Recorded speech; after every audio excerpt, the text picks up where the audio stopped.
Special State Commission on the Driving Under the Influence has released a new report with recommendations on how the state legislature can better punish drivers who use marijuana and get behind the wheel. Many towns in western Massachusetts currently use a drug recognition officer when they pull over a driver they suspect is high. Western Mass News reporter Audrey Russo spoke with the driver, a DRO, exclusively to see what happens in the case. Like any other routine traffic stop, drug recognition officer Kyle Greavy starts his evaluation of a possibly high driver with a simple observation. Initially, as I approach the car, I want to engage you in a conversation to just sort of see if you can have a normal conversation with me. There's open container laws for alcohol. Correct. There aren't any open container laws for marijuana. It's not a state law, like a state mandated law. That's one of their recommendations, is to essentially try to make the open container sort of universal.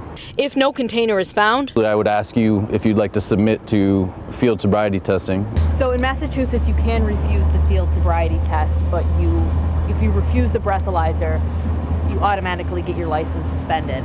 But Correct. They don't have that same sort of mechanism for marijuana. It comes back to the implied consent law. Because you have a driver's license, essentially you are saying that you will submit to a breath test. That's part of the privilege of driving, right? If you refuse, you lose your license. The commission recommends including marijuana in their implied consent law, but the state must decide which test is best to scientifically determine marijuana impairment. Other states with legal marijuana use saliva, blood, or urine tests in their implied consent laws.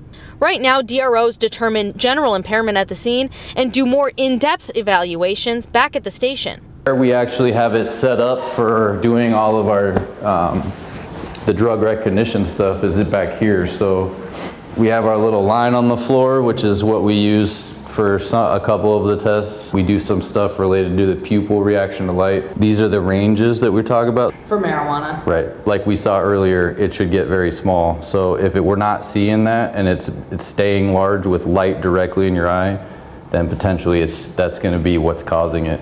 It's a 12-step test. There's kind of a lot to it. All of the tests and the whole eval, if you were to do it sober, would seem silly. In East Hampton, Audrey Russo, Western Mass News.